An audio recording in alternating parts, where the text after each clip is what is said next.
Bonjour à tous et bienvenue dans ce nouveau numéro du JTech. Le JTech, c'est chaque semaine toute l'actualité high-tech sur la chaîne Techno. Et l'actu high-tech cette semaine, eh bien, ce sont tout d'abord des arnaques aux petites annonces sur Internet, avec le service PayPal pris pour cible, dossier dans ce JTech. Attention, Keep.com, le fondateur de Mega Upload, va revenir et il n'est pas content. Messenger, la messagerie instantanée de Microsoft, c'est terminé. Ce sera bientôt remplacé par Skype. Et puis nous irons faire un petit détour du côté du salon de la photo qui s'est déroulé cette semaine à Paris. Le JTech, c'est le best-of des vidéos de la semaine. Soyez les bienvenus.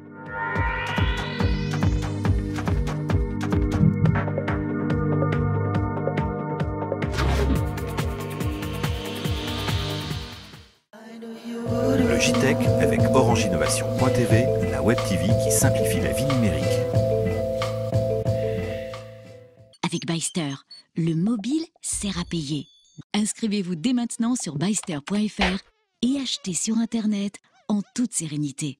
Et oui, une trentaine d'internautes qui voulaient vendre en fait leurs produits électroniques, ordinateurs, appareils photo, baladeurs MP3 sur leboncoin.fr ont eu très chaud ces derniers jours car ils ont bien failli se faire détrousser en bonne et due forme. Et oui, parce qu'ils pensaient avoir reçu l'argent en fait, de leurs produits justement qu'ils vendaient sur Internet alors qu'en fait le virement n'avait pas été fait. Est-ce que tu peux nous expliquer comment ça s'est passé en fait? Je vais tout vous dire. Alors en fait, c'est une arnaque très bien organisée qui se passe en France et en dehors de France. Par exemple, tu vends sur Internet ton ordinateur. Voilà. Moi, je suis soi-disant acheteur en France, je t'envoie un mail, je te dis « oui, bah, écoute, ça m'intéresse, etc. » Monsieur, s'il vous plaît, faites-moi donc une demande de paiement par PayPal. PayPal, c'est ce système qui, par ailleurs, est très très fiable, qui permet d'échanger de l'argent sur Internet.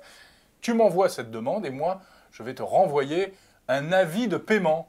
Et ainsi, tu vas croire que j'ai crédité ton compte PayPal, mais cet avis de paiement est un faux. Voilà, c'est-à-dire je vais recevoir dans ma boîte mail un faux vrai mail de PayPal qui va me certifier en fait que j'ai reçu cet argent sur mon compte PayPal, alors qu'en fait, rien ne s'est passé et aucun argent n'a été viré. Donc, pensant que l'argent a été viré sur mon compte, je t'envoie l'ordinateur. En toute bonne foi, tu m'envoies l'ordinateur, je le réceptionne. Et là, tu me fais bye-bye. Et là, je te fais bye-bye et tu t'es fait avoir. Ah ouais. Voilà. Qu'est-ce que je fais de cet ordinateur? Eh bien, c'est là où intervient en fait le deuxième étage de cette escroquerie. Je l'envoie aux organisateurs de l'escroquerie. Qui se trouvent en l'occurrence en Afrique, au Ghana. Et moi, dans l'histoire, eh bien, je ne suis même pas un escroc. Car en fait, j'ai été recruté sur Internet. On m'a proposé un travail pour travailler à mon domicile pour un salaire de 1 400 € par mois. Et mon boulot, c'était juste d'acheter des produits comme ça et de les envoyer aux organisateurs de ce réseau. Oui, mais enfin, c'est un métier qui n'est pas tout à fait légal quand même, parce que tu es là... J'ai fait ça en toute bonne foi. D'accord. J'ai répondu aux instructions. C'est même pas moi qui t'ai envoyé directement le faux avis Très bien. PayPal. Donc il est d'autant plus difficile après de remonter jusqu'à l'origine des personnes qui vont recevoir véritablement l'ordinateur. Voilà. Il revient et il risque de faire à nouveau parler de lui. Il revient, il n'est pas content. Il est très énervé. Il annonce son retour sur la scène pour le mois de janvier prochain. C'est Kim.com avec le Mega Upload New Look. Alors première chose importante, il faut oublier Mega Upload. Mega Upload ne va plus exister. Le nouveau service lancé par Kim.com, si c'est lancé parce qu'on sait que c'est un personnage un peu fantasque, eh bien s'appellera Mega. Voilà. Alors, il avait dit qu'il reviendrait, Kim.com, malgré ses déboires judiciaires, malgré son interpellation par le FBI, donc pour accusation de piratage, il avait dit qu'il remonterait un Mega Upload. Et il promet que ça va arriver. Alors, ce sera un super Mega Upload, hyper, en plus, quasiment légal, paraît-il. Oui, alors, légal pourquoi? Eh bien, tout simplement... Légal ou plus exactement, inattaquable. Voilà, inattaquable, parce que, évidemment, le contenu ne sera pas forcément légal, mais c'est vrai qu'il sera difficilement attaquable à la fois par les ayants droit, mais aussi par tous les systèmes de surveillance qu'il y a sur le web. Pourquoi? Eh bien, parce que, en fait, Kim.com a décidé de crypter toutes les données qui transiteront par son serveur. Ce qui fait que, par exemple, Jérôme, tu as envie d'uploader une série, donc de manière illégale sur le service de mes.ga. On sait que c'est pas ton genre. Sauf si c'est pour te la prêter à toi, par exemple. Voilà, oui, là on rentre dans le domaine de la copie privée. Encore, j'en suis pas sûr. Donc, à partir du moment où cette série sera téléchargée, elle sera cryptée. Et quand elle arrivera sur les serveurs de mes.ga, elle sera toujours cryptée. C'est-à-dire que même les responsables de mes.ga ne sauront pas ce qu'il y a dans ton fichier. Et c'est là... en fait, eh bien que Kim.com a réussi, a réussi à tout verrouiller. Personne ne saura ce qu'il y aura sur ce service. Et oui, c'est une page qui se tourne, c'est terminé pour Messenger. On peut même verser une petite larme. Oui, ce logiciel qui nous a rendu quand même de sacrés services. Messenger qui a été créé en 1999. Ouais, voilà. Va tirer sa révérence début d'année prochaine. Alors ça s'appelait MSN, rappelle-toi au début. Oui, MSN. T'as ton MSN, on disait. Ouais, voilà. T'es sur MSN, et puis Messenger, et puis Windows Live Messenger. Ils aiment bien trouver des noms un peu compliqués parfois chez Microsoft. Oui, ça, c'était pas la meilleure idée. Hein. Non. T'as ton Windows Live Messenger, ça marchait moins bien que t'as ton MSN quand même. C'était l'outil de prédilection des ados. Ils étaient formidables, ils arrivaient à chatter avec 50 personnes simultanément. Les parents devenaient fous, évidemment. Avec ce bruit très caractéristique de Messenger qu'on connaît tous partout, qui a été repris même dans des films et dans des clips. Très amusant. Et bien voilà, ce sera bientôt terminé, Messenger. À partir de début 2013, alors il n'y a pas encore de date exacte, mais on prépare le terrain. En tout cas, Microsoft prépare le terrain. Voilà, exactement. Alors il faut dire que Messenger a beaucoup chuté après cette période de gloire. C'est vrai. Autant dans les années 2000, mi des années 2000, tout le monde utilisait Messenger, mais après, quand Facebook est arrivé, Messenger, tout de suite, s'est vu concurrencer très fortement par Facebook, parce qu'on se retrouvait à peu près dans la même configuration. On pouvait chatter avec ses amis de manière beaucoup plus simple, beaucoup plus aisée, et puis surtout sans logiciel. C'est ça qui était fort avec Facebook. Il suffisait d'avoir un navigateur Internet pour pouvoir discuter avec ses amis. Donc voilà, vous, utilisateurs de Messenger, vous allez être invités à basculer sur Skype, qui fait encore plus d'ailleurs. Qui fait encore plus, puisqu'on a le côté chat, ce qu'avait Messenger. On a aussi le côté conversation audio et vidéo que fait également Messenger, mais il le faisait un peu moins bien, les codecs étaient moins bons, la qualité était moins bonne. Et puis Skype permet même, vous le savez, de téléphoner, de passer des appels sur des téléphones normaux, donc il est beaucoup plus ouvert. Et il est également beaucoup plus répandu. Il est présent sur de nombreuses plateformes, ordinateurs, téléphones mobiles, etc. Voilà, Messenger, faites vos bagages. Si vous n'avez pas de compte Skype, vous serez invité par Microsoft à en créer un. Et puis, rassurez-vous, tous vos contacts Messenger seront automatiquement basculés dans le logiciel Skype. Donc, vous ne perdrez pas d'amis. Voilà, on gardera toujours ses copains. Salut à tous et bienvenue sur la chaîne Techno. Nous sommes aujourd'hui au Salon de la Photo, porte de Versailles à Paris, avec beaucoup d'appareils photo. Beaucoup de photographes, beaucoup de passionnés de photos. Et on va parler des appareils photo connectés parce que c'est une vraie tendance. De plus en plus, ces appareils photo deviennent aussi communicants que les smartphones, grâce au Wi-Fi, grâce au Bluetooth également.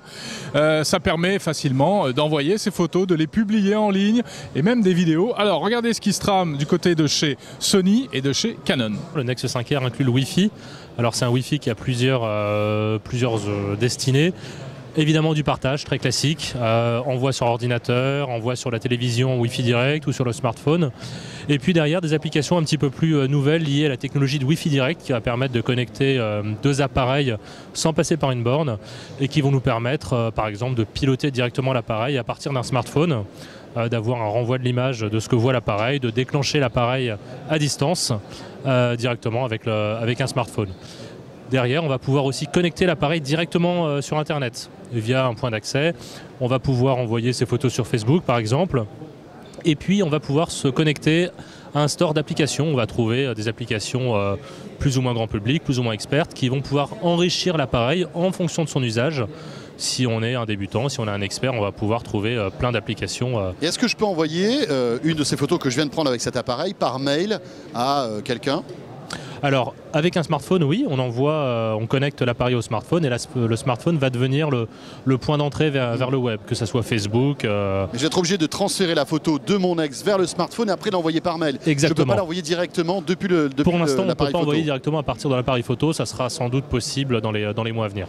Je vais connecter mon appareil photo à mon smartphone et sans avoir besoin d'avoir un point d'accès, un routeur, sans avoir besoin de manipulations compliquées, je vais lancer une application qui va me permettre de prendre le contrôle de tout le contenu stocké dans mon appareil photo.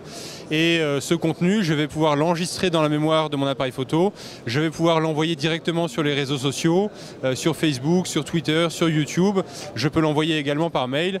Je peux, si ça me chante, après l'avoir enregistré dans la mémoire de mon appareil, la retoucher avec une application pour pouvoir la partager différemment, etc. C'est-à-dire qu'à partir du moment où téléphone se connecte à l'appareil photo, c'est mon téléphone qui dirige en fait, qui va accéder au contenu d'appareil, c'est ça? Grâce à l'application, j'accède à tout le contenu présent dans l'appareil photo et ce contenu, je peux en faire ce que je veux en utilisant le smartphone.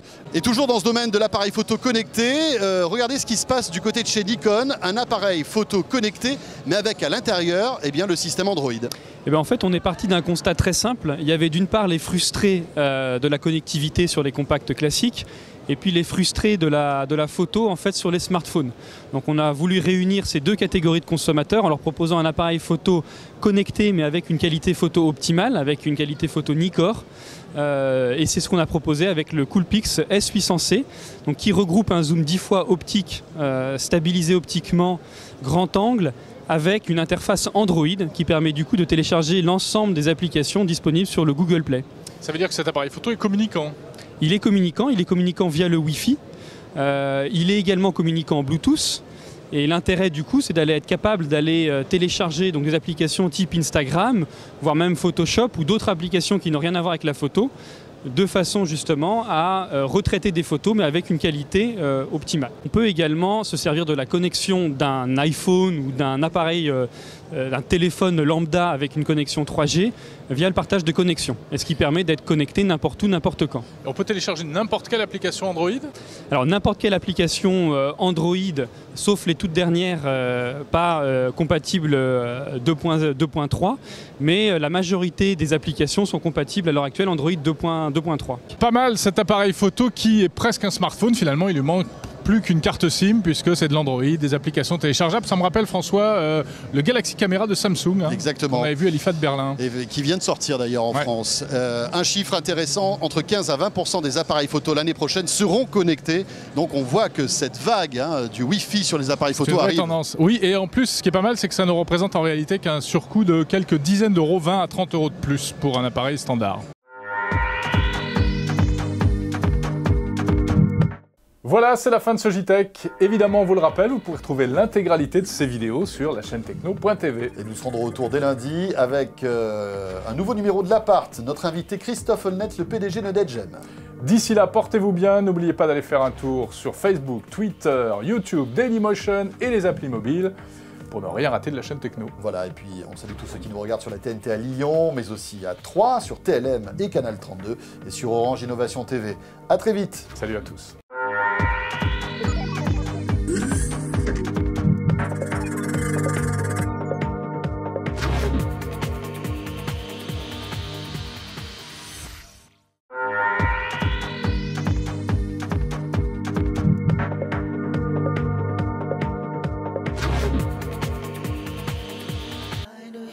Le JTech avec Orange Innovation.tv, la web TV qui simplifie la vie numérique. Bonjour à tous et bienvenue dans ce... Il perd sa voix, comme Philippe Bouvard. Il vomit.